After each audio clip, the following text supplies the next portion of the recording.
Hello, everyone, and Happy New Year. Welcome to USPAACC's Live Talk session, How to Do Business with Siemens. I'm Mark Allen, Vice President of Corporate Development and External Affairs here at USPAACC, and I'm delighted to have you join us today as we explore how to do business with Siemens. Before we dive into today's session, I want to personally invite all of you to join us at our 40th anniversary celebration Business Plus Procurement Conference, happening June 3rd through the 5th at MGM's National Harbor in Oxon Hill, Maryland. Celebration is the largest and longest running business development conference led by Pan-Asian Americans in the United States, dedicated to empowering businesses and fostering meaningful connections. This year's 40th anniversary will truly be a special milestone for us, and we'd love to have you be a part of it. You can find this registration link in the chat later on today. Don't miss this opportunity to celebrate 4 years of growth and impact with us. Now, ladies and gentlemen, it is my pleasure to introduce today's host, Sudha Matthew, President and CEO of TAL Team, Inc.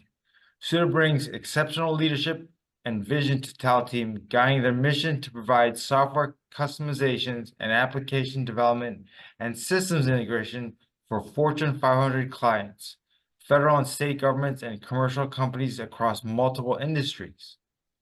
With expertise in data analytics, AI, and cyber hygiene practices, Sudha is an advocate for technology adoption and operational efficiency.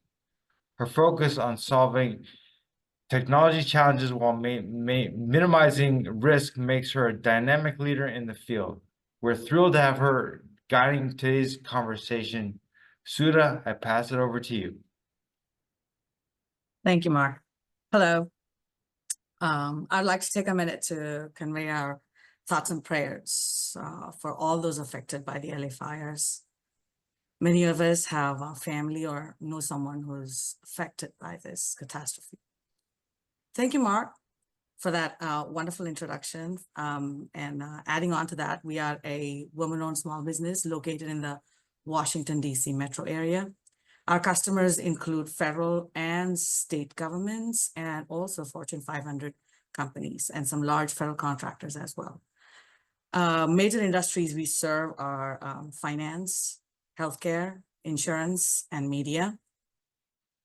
And I would like to take this time to introduce Michelle Picard, who joins us from the West Coast.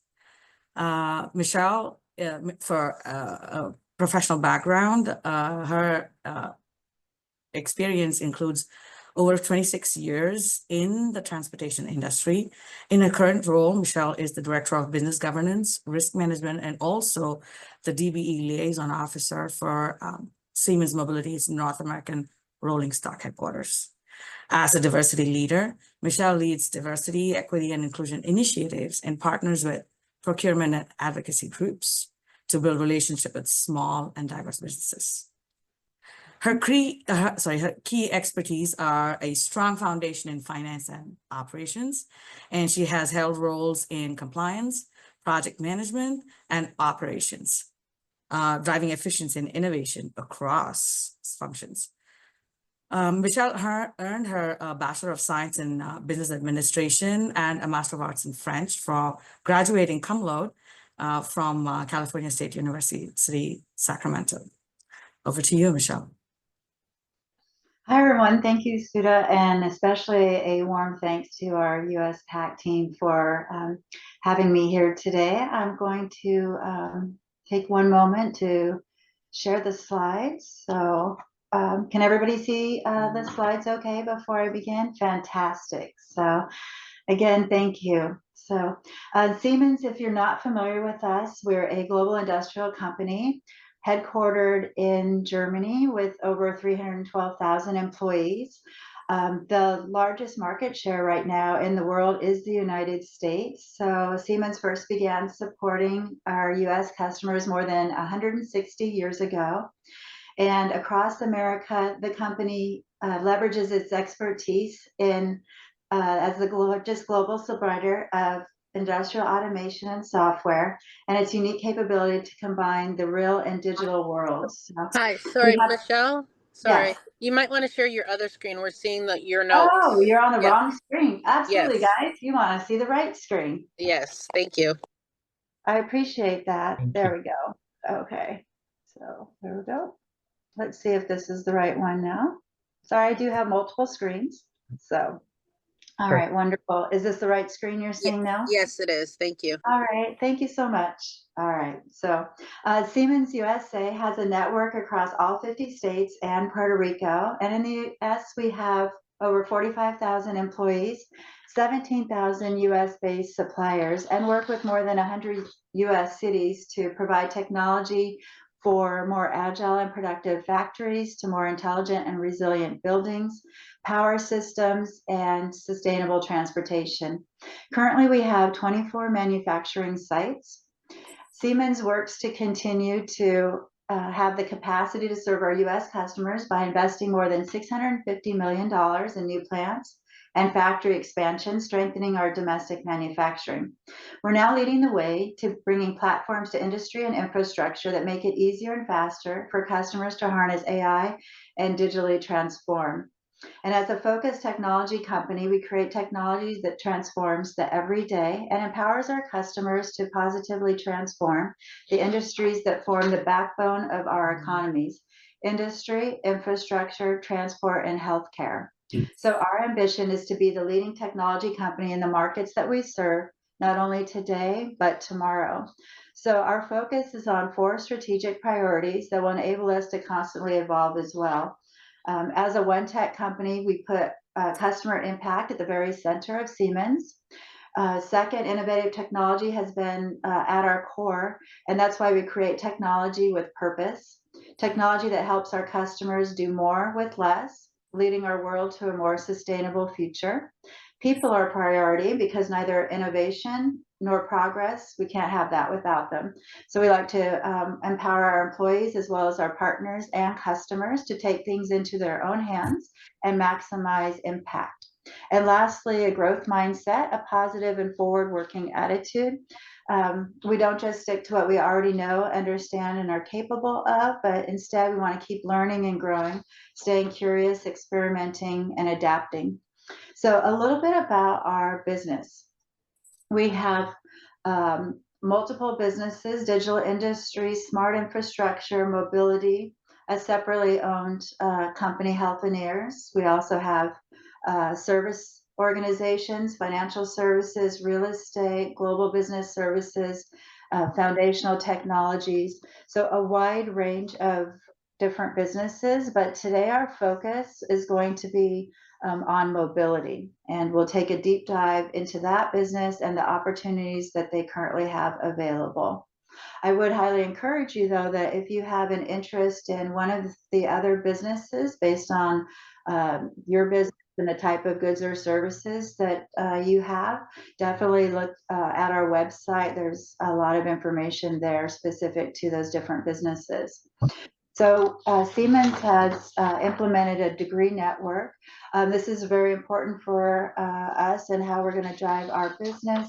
And there are 5 megatrends that are currently changing the world and challenging us. So we have demographic change, urbanization, globalization, environmental change, and digitalization. So we created Degree, which is a comprehensive framework to guide how we conduct business all around the world. And you can see here what Degree stands for.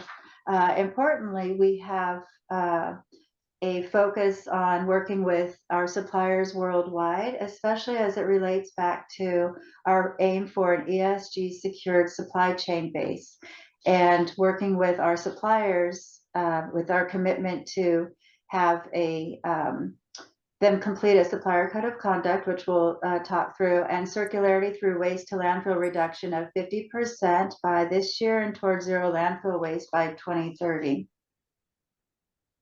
So in the US, our policy is to provide opportunities for small and diverse suppliers, contributing to excellence in our supply chain management, leading to growth for the company and marketplace while complying to our customer and legal requirements. So on the internet, you'll find a supplier diversity homepage with a lot of great information for suppliers. And some fun facts. So our spend in fiscal year 2024 was approximately $1.5 billion with small and diverse suppliers. That is throughout the 50 states. So we have over 3,900 suppliers that are small and diverse out of about 17,000 in the United States. One thing that is very important to us is each year we recognize our small and diverse suppliers. So each of those companies that I showed on a prior slide, they nominate small and diverse businesses that they have worked with, and then we have an award ceremony each fall. So we've been doing that now consecutively for 8 years. We also have several membership organizations, but most notably at our US level, we do like to have memberships with several organizations in order for us to meet a lot of the suppliers that we would like to work with. So often people ask, well, what is it that you're looking for, and what's, you know, kind of really important for Siemens? So I'd like to highlight some of those things right now. So there's a code of conduct that is a minimum requirement to do business with Siemens, and so we share that with our suppliers. Diversity is a lever, but we do require all of our suppliers to meet our quality standards. We do have for our suppliers who are small and diverse, a supply chain finance program for those where we have an annual spend of 20,000 or more to help offset payment terms that might not fit a supplier. And we do look for suppliers that are in alignment with our sustainable practices. And each division notably has their own procurement department, and suppliers should, as they research doing business with Siemens, look to see, you know, which business would best fit their capabilities. And a little bit about mobility. So I'd like to take a deep dive. In many cities, you're going to find different types of trains, whether it's light rail vehicles, could be like Amtrak, so rolling stock. We also have some other areas that I'm going to talk about. But when we talk about transportation within our mobility company, that is what we're referring to. And we have 4,500 employees here in the US, many more worldwide, approximately 2,000 US suppliers that support this business here, and we are growing. So we have 5 business units. So I started to mention rolling stock. Additionally, we have rail infrastructure, which includes products and solutions for our rail automation, electrification for mainline, freight, and mass transit. We also have our rail services business and software for train planning, inventory, reservation and ticketing, and more with MOS, and in turnkey if a customer is interested in a complete rail solution from project management to systems integration. And here are some of our locations. So you can see we are both on East Coast and West Coast, although we do service many customers across the United States. Most notably, we have 8 factories right now. The 9th we're working right now on building in Louisville. Sorry, in Lexington, North Carolina, my mistake. And we support our customers across their key sustainability transformations. So you might see where I'm emphasizing our efforts towards sustainability. It includes decarbonization and energy efficiency, resource efficiency and circularity, people centricity, and societal impact. So in our trains, for example, we have regenerative braking. At our largest factory, we have solar parking that and solar panels over our parking, and that feeds energy back into our grid and provides electricity back into our factory area. And then some more information about our trains. So we've got examples that you see here. Sustainable manufacturing. This plant in Sacramento has about 2,700 employees, sits on 60 acres of land, a 2.1 megawatt solar energy system. Some of you might have had an opportunity to ride our trains in Florida. If you haven't, I highly encourage you to.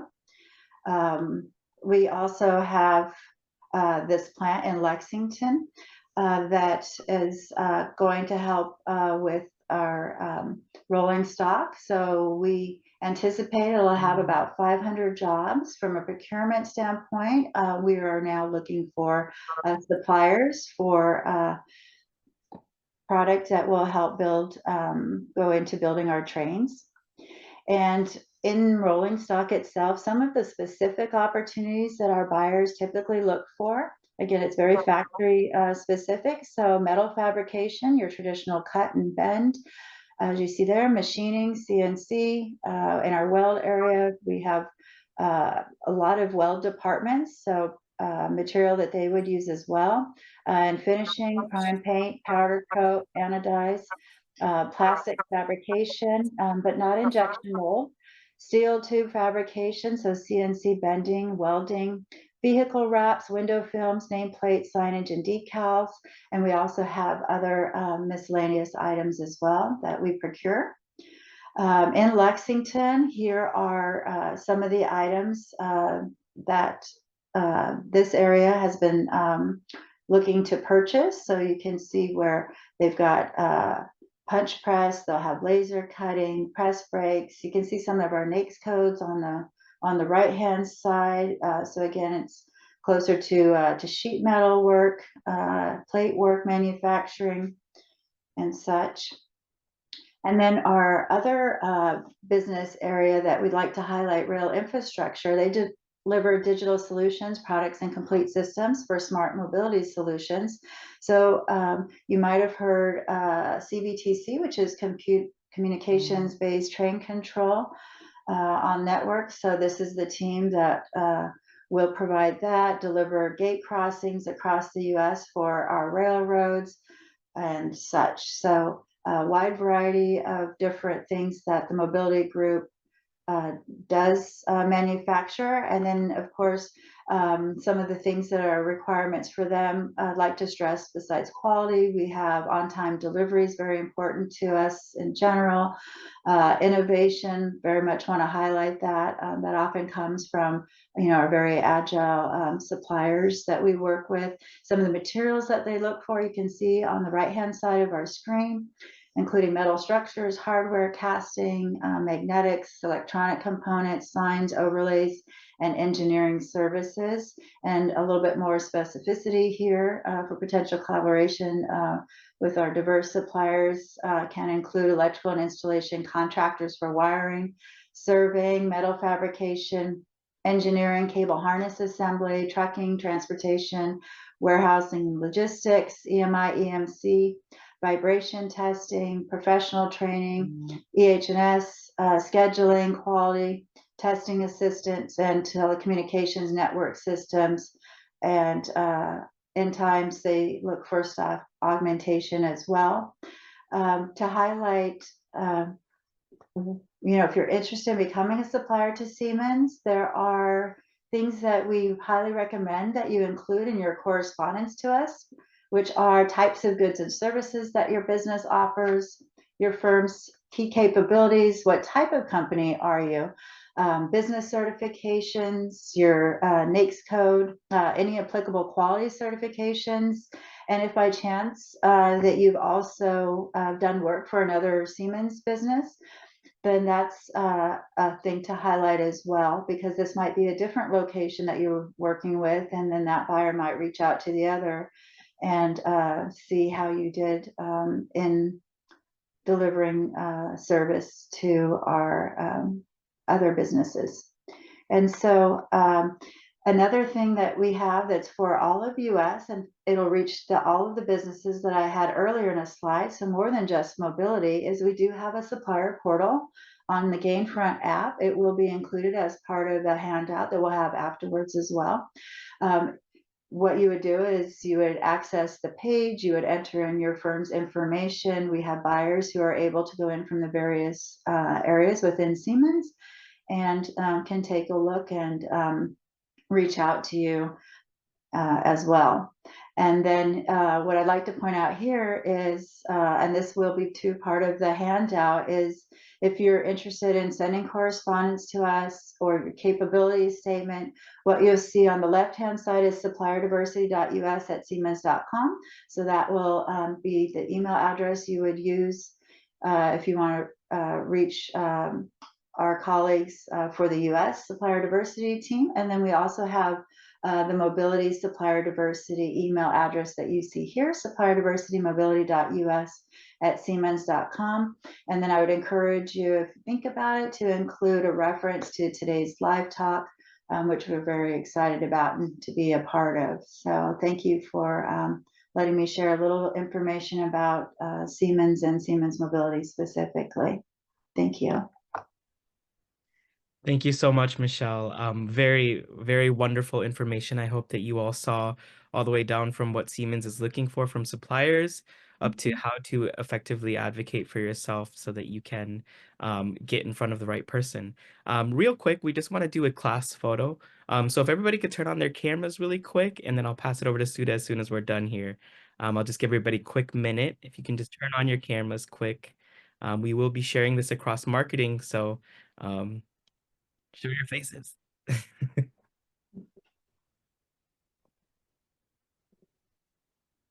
Awesome, awesome. Just gonna wait a couple more seconds. Perfect, awesome. Okay, we're gonna take a class photo in 3, 2, 3, 2, 3, 2. Perfect. I'll pass it over to you, Sudha.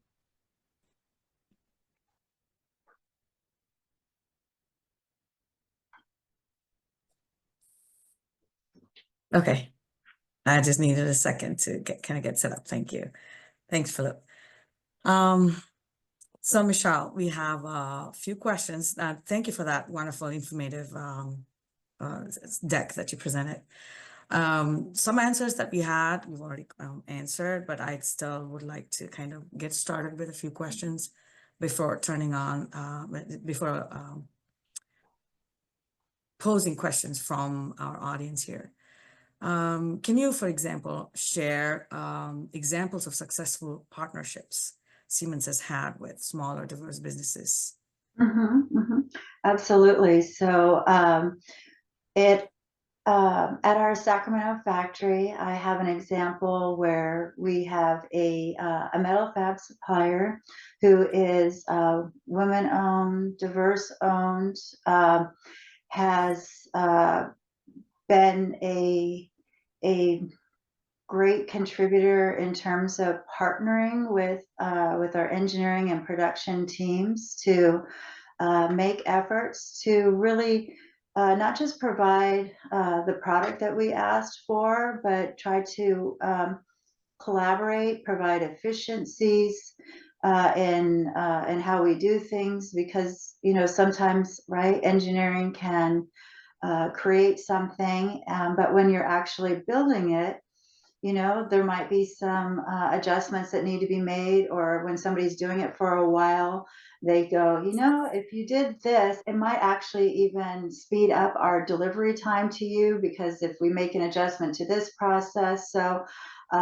we've seen there and in other parts of our business similar examples to where that encouragement of working as partners, not necessarily always talking about it as like a customer supplier relationship, but really a collaboration and partnership have been great. Another example that I have is there was a business, it's been some years now, but in a different role that I had, they did, and I don't always recommend this, but it did happen to work this time. It was, an impromptu cold call, but just the way that the individual, the business owner, kind of carried themselves. They landed, a FaceTime basically that, as they shared information about their company, but I really want to highlight that they had already researched a bit, they had listened, You know, they had said, hey, you know, over the years, we really haven't done anything, like $500, right? It was really nothing. It honestly, just the way that they comported themselves showed proof of what they did with other similar companies. We gave them, they got a trial run, and it grew into where they became in our factory supply area, the first basically small business contract that our US team did, you know, for national. And then, you know, that grew into millions of dollars. And then, you know, Oh, so that's great. yeah, so it can happen. I think sometimes it's really timing and how you comport yourself. And Great, thank you. That's so not just one particular type of supplier, but then in one case, it was someone who was able to come in and deliver and partner in a true partnership. Another Yeah. case, someone who came in with expertise and the ability to cater to scale that level. Okay, great. Thank you. So personally, as a DBE liaison officer, like what advice would you give businesses looking to stand out to a supplier? I mean, you just mentioned it, a couple of ways, but then personally, having seen you, like you mentioned, being part of so many organizations, what has made you think of supplier diversity, diverse suppliers as like different from others? Well, I mean, you know, we have been afforded opportunities to attend a lot of conferences where there are small and diverse suppliers that you know, really have taken an opportunity to look at specifically what it is that might fit our needs that is in their portfolio. And where we've seen that be very successful is that at many of these conferences, very similar, right, to the celebration, you know, the upcoming conference, it's an opportunity where you start to network, right? You start to meet people. Sometimes they're buyers, sometimes they're supplier diversity professionals who, you know, you start to learn and network with, share information about your company. It might not always result right away, right, in a meeting, but you know, as you start seeing almost the same people, or you know, you start learning more and listening, that you know, you can land yourself in kind of just some general conversations that might not yet be business specific, but you start to you know, get to know somebody, and then you can start, you know, asking more specific questions about, okay, well, what is it that, you know, you might be looking for, or what your buyers might be looking for, and then, you know, start kind of sharing that information. So you had several questions that you posed in that one, so I think I probably only hit an answer on one, but if You're doing fantastic. okay, so if there's anything else specific that you'd like me to point out there, happy to share a little bit more.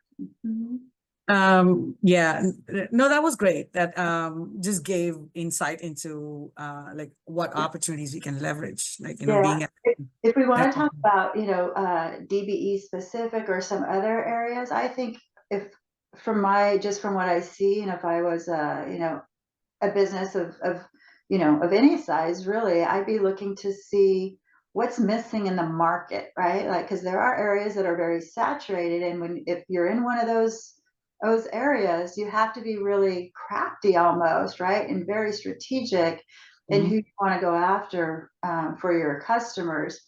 And then there are areas where, you know, I have a lot of people that I talk to, right, and they go, gosh, where, you know, I wish there was a supplier still who does X. And, you know, sometimes then suppliers will hear that and then they'll engage. And we've had some go, oh, really? You know, transporting rail cars, for example. Okay, that's not an everyday, you have to be really strategic about it. But those who are in the logistics business, you know, that's an area, you know, of opportunity. But I will just say, for a lot of suppliers that we meet, if they're on small and diverse, I've seen many different approaches. The approach that doesn't work very well is if if someone feels like, hey, I've talked to you for, X number of years, how come we have no business with you? Instead, you've got to turn it around, right? Of what is that product or service, and why is it important, right, that we get that from you, or what is it that differentiates you from somebody else, especially if you're in an area that you have a lot of competition in. But you have a lot of selling points too, right? You can be faster, right? More agile.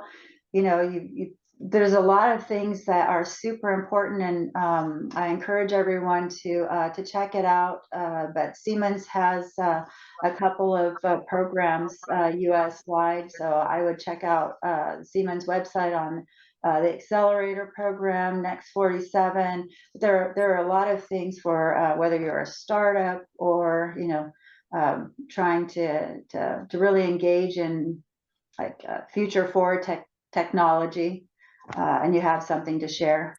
I would definitely look that up. Instead of, I know here we're talking a lot of the traditional, but there's a lot of opportunity out there too. Perfect. So I'm just going to continue with a couple more questions, and there was information in the slide deck you provided specifically with regards to resources, right, for small businesses. But so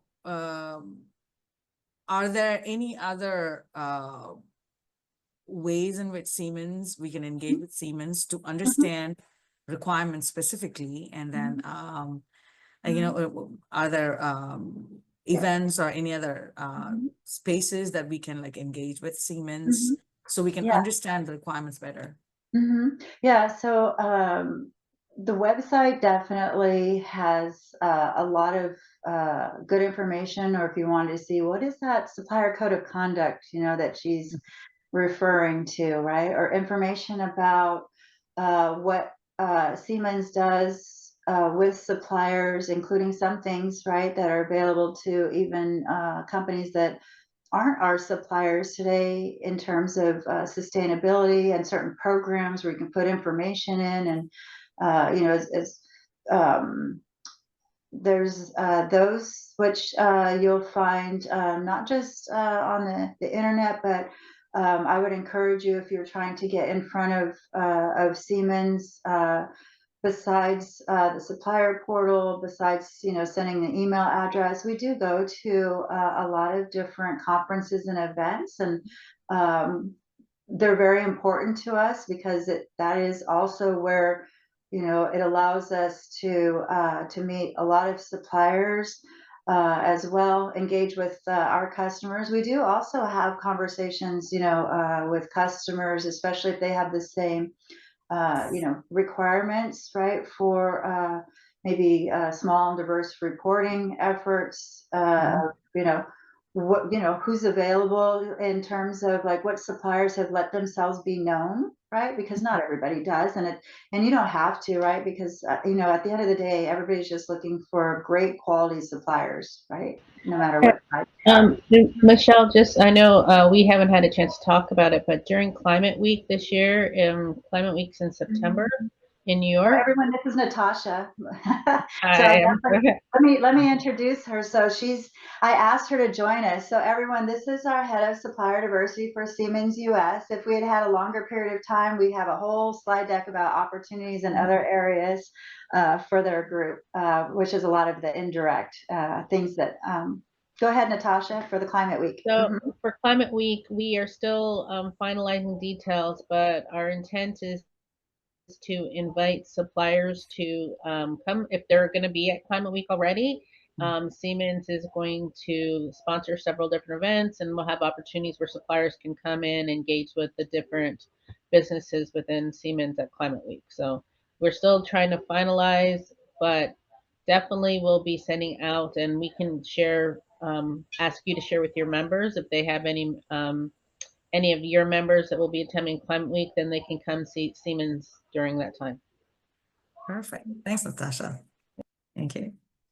Back to you, Michelle. So I just wanted to ask you, are there particular industries or sectors where Siemens sees increased opportunities for small businesses in the future? I mean, you mentioned Yeah.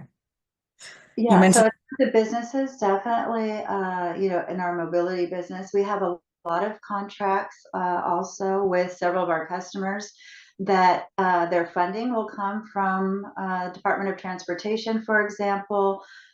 There's very specific goal requirements in there and encouragement. We have other contracts that are very focused on women-owned businesses, minority-owned businesses, separate from the DBE type business. I think Natasha supports also outside of mobility a lot of the other industry areas, and Okay. so I'll let her speak in case, you know, our infrastructure group has several opportunities too. Yeah, our smart infrastructure is always looking for electrical contractors, high and low voltage, logistics suppliers. Right now, we're looking for logistics suppliers that own their own trucks. Mhm. That's important to us as opposed to just outsourcing. Mhm. I think those are ones we're always looking for. Mhm. Right. And then depending on any projects we have, we may have more specific needs. Mhm. So staying in touch with you will be very important. Because things evolve, you know, just because you, at least some advice personally, just because you get a no today is not a no forever.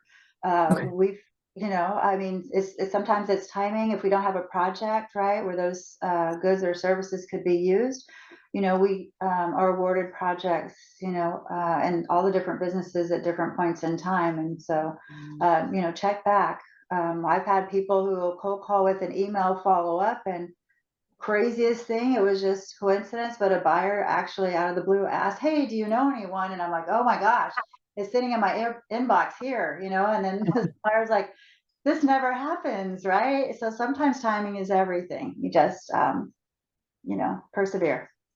Mhm. Thanks for sharing that. Yeah. It's encouraging. Okay. Yeah. So, promise my last question before we open up Q&A from participants. Like, so once a supplier is onboarded, how can they expand their relationship with Siemens and grow their business further? Mhm. Well,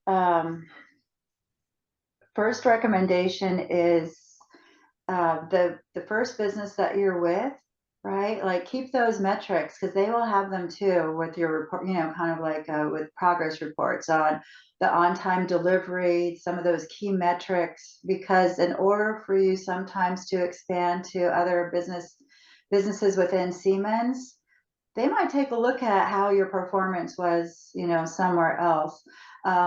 Plus, we are, you know, basically there are opportunities where several of us across the different companies do talk, right? Or at that small and diverse business awards, right? Where we're all there and we're all taking notes. So like, wait, which supplier is that? We haven't heard of them and they're doing great, you know, over here for that Siemens business. And definitely the one email address that I shared that goes to Natasha's team at the US, they have a broad view and can, you know, also if you send it saying, hey, I do business with this Siemens group and I'm interested in others, I'm pretty confident, you know, she can distribute that to those procurement teams so that they know. Natasha, would you have anything you'd like to add as you see it across the different Siemens areas?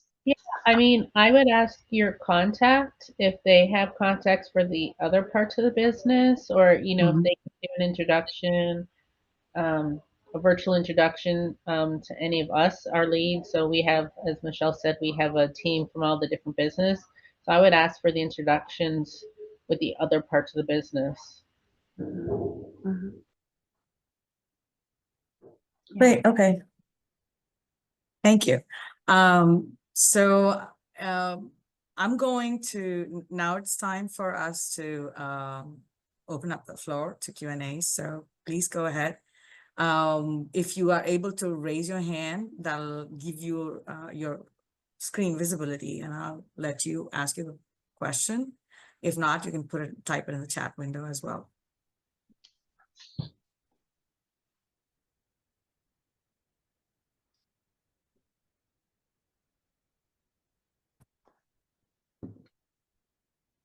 So here's a question. So you mentioned future forward technology. If I wanted to approach Siemens with a really innovative idea or solution, what's the best way to pitch that? Mhm. I would say the best way is right now they're really looking at things related to software automation, digitalization, AI, assuming that's what we're talking about here. I would say I would look at our accelerator program in the next 47. Because those are, for new, brand new ideas, right? Not with somebody that you're currently, working with at a Siemens location. Hope that answers your question. So online, yeah, there's a lot of information about those programs specifically online for those types of activities. So it's a whole program. I'll look for a link. I'm not sure if it's still there, but there on the Siemens AG side, there was a place where people can put in innovation. There was like an intake form. I'll see if it's still an active link, and if it is, I'll get it shared. Thank you. So second question again to you, Michelle. Does Siemens provide feedback to suppliers who may not meet initial requirements to help them improve and reapply in the future? Every business is different. I have seen where there are some who will provide that feedback. I have also heard where there are others where they may not, just depending on the type of activity and how it went out for bid. So we kind of have the full range. I do feel that it's very important that if you have the opportunity, if you've placed in a bid and you haven't heard back, that you follow up. If the buyer that you're working with hasn't provided feedback, don't hesitate to ask. Sometimes it won't be automatic, for sure. Right. Thank you. Natasha, next question is for you from Empire Electronics. When, where is Climate Week? How to find it? Climate Week is in September, and it's in New York City. Sorry, let me get the date.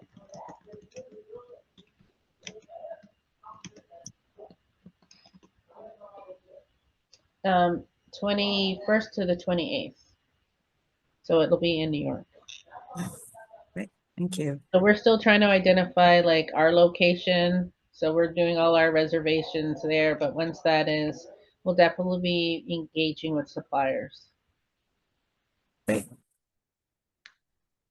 The next question, what are the opportunities for NME in the staffing space? Michelle, Natasha. Yes, that is one of those spaces, and I know that's your space, right? Where it depends, right? Right now, what is the name of it? Like, I know we can't say the name. We have an MSP with Capfin. Yeah. So the supplier would have to be a sub. Yeah. So it's not direct in that case. So for staffing, as she said, there's generally a process that the supplier I've seen would get a questionnaire from Staffin. I can't remember if it's 5, 6 questions or such. And then based on that, and then the timing of, they keep kind of a network of different suppliers. So I do know for that they do make every effort to they have small suppliers, diverse suppliers, every size, because we've seen reports on that, and then they manage that for us. Okay. Okay. Okay, the next question. What's the best way to follow up after an initial, I think we already responded and had that question, similar one, right? There's another question. I'm curious, how does Siemens decide which suppliers are the best fit for specific projects? Is it more about experience, certifications, or something else? In my experience, it's at least at our location, it's the full package, right? So Siemens definitely, where it's appropriate, depending on if it's safety critical, is definitely going to look to see your experience with that product. Is going to look at what are the types of similar projects that you might have perform similar work on. We will look at lead times. I've seen where, if somebody, depending on our requirements, if somebody is going to take 90 days and somebody else can do it in 30 days, if lead time for that specific project is an important criteria, right, then we may pay a little bit more for it. It just, I would say experience, it can be important, but it's not a, it's important, but it depends, I guess, on what it is that you're selling, right? Because you have to get a job to get experience, right? To sell yourself, to continue. So, but certifications are important depending on which business that you're working with. And again, for some of our products, maybe it's ISO 9001 that's really important, right? Or another type of certification, depending on the business. Mm-hmm. Makes sense. Okay. Mm-hmm. So just a reminder for everyone, please raise your hand if you have any questions. Your question will be prioritized. Mm-hmm.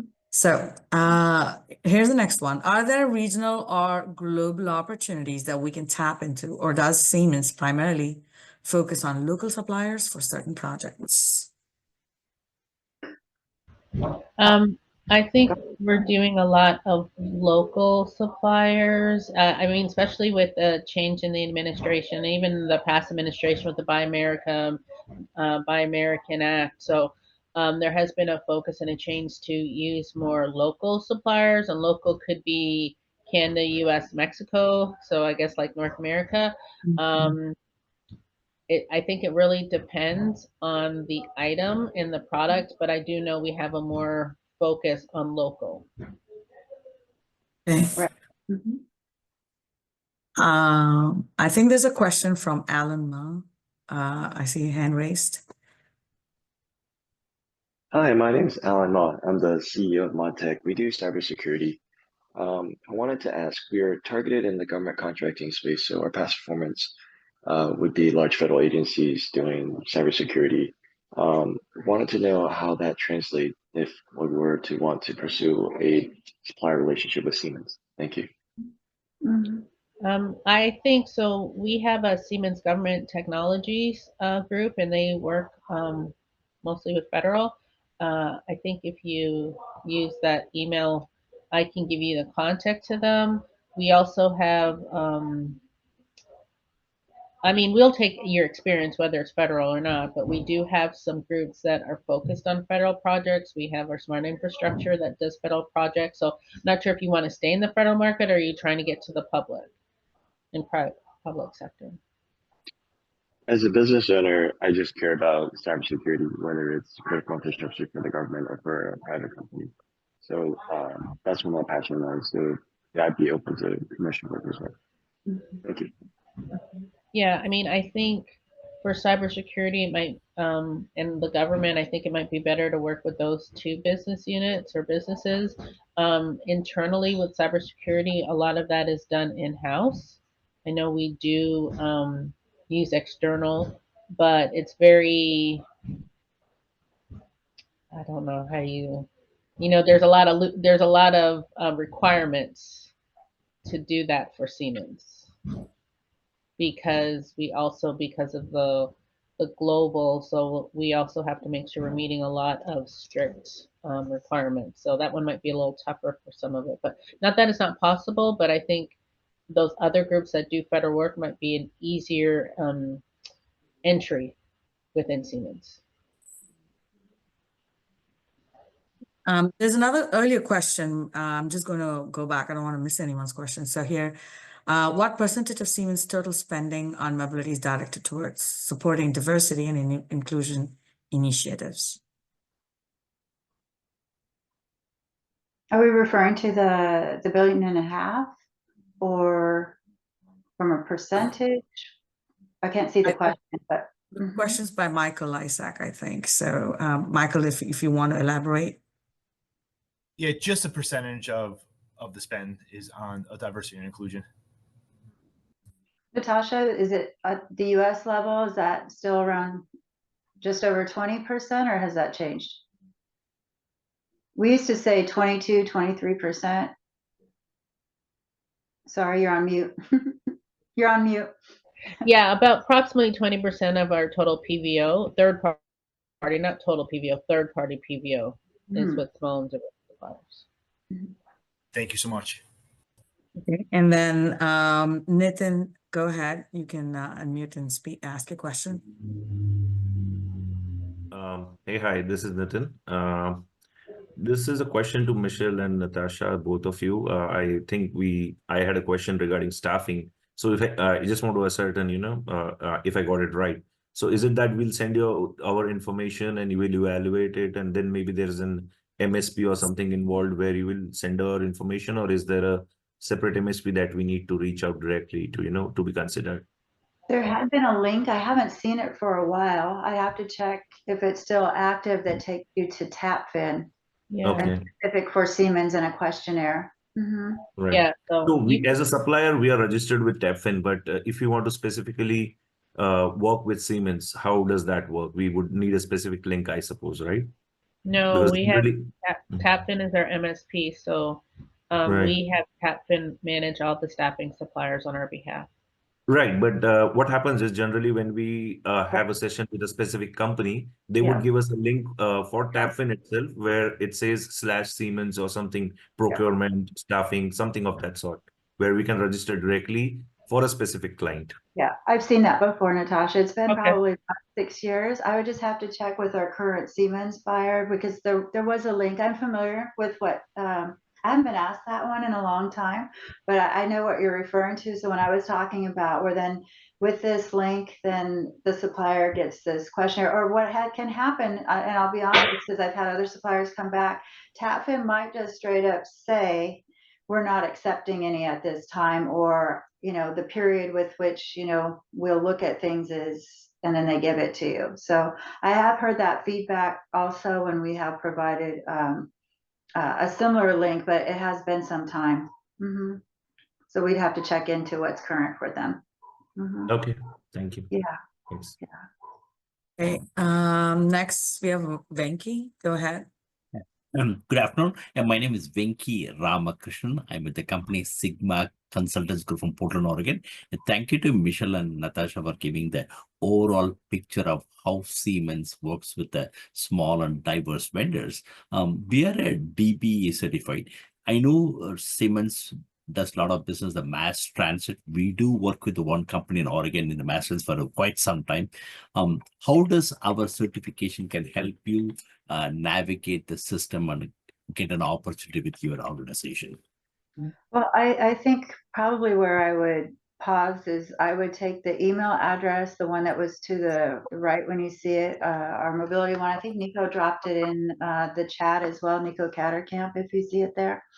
I would send your firm's information. It'll go directly to our team, including Nico, who is on, so that we could probably then have a dialogue with you to see what specifically your business is in the transit world, since that is our world. I understand. And also Siemens did bought few companies in Oregon and other states. Your focus only on Siemens Mobility, not on other parts of Siemens.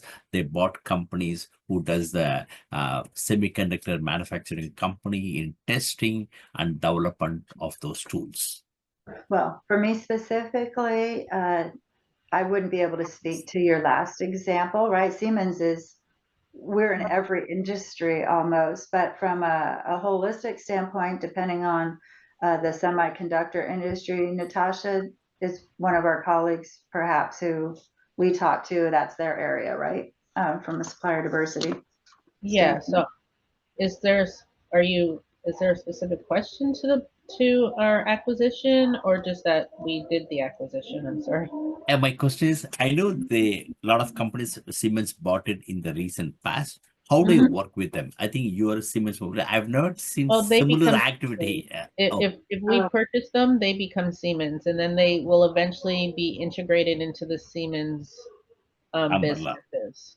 Okay. Yeah, But so Siemens, they would no longer be a separate company. They will be a Siemens company, and eventually their name will just be changed to Siemens. Yep, absolutely. Yes, I have seen that. That's great. And thank you very much for the information. Thank you to Sudha for coordinating this event. I But is appreciate there it. a specific company? Because it would be the business unit that purchases them within Siemens. I So know is there's there, I don't know the specific business unit. Let me do because I some think research. are you talking about like Brightly or something like that, or Mental Mentor graphics. Yeah, Mentor mental graphics is Graphics. one of the. I'm from that part of the town. I'm from Portland, Right, Oregon. yes. Yes. So Mentor Graphics is part of our software information organization. Correct. Yes. Yes. So it would be I'm doing business with them. okay.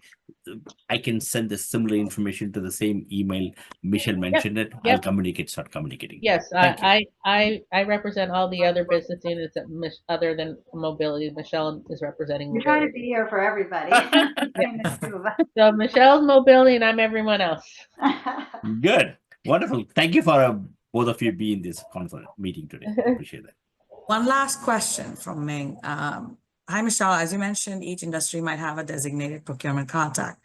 Could you please let us know who should we reach out for international transportation? We are a freight forwarding company in New York City. Yeah, transportation is actually at the U.S. level. They do the corporate contracts that are for business here in the U.S. So that would be a buyer in Natasha's group, actually. Yeah, so you would reach out to me and then I would get it to them. Yeah. Great. Okay. We are wrapping up our Q&A portion. Thank you for all the wonderful questions. In closing, I'll just like to say thank you for joining us for our exclusive live talk with Michelle and thanks, Natasha, for piping in as well. We hope you found the discussion insightful and valuable. Your feedback is important to us. Please take a moment to complete our brief survey. Link is provided in the chat. We look forward to seeing you at our next live talk session next month. Have a great day. Thank you. Thank you. Have a wonderful day. Thank you. Bye. We'll see you at the conference. Don't Yeah. forget. Thank you. Have a good day. Bye. Bye. See you. Bye.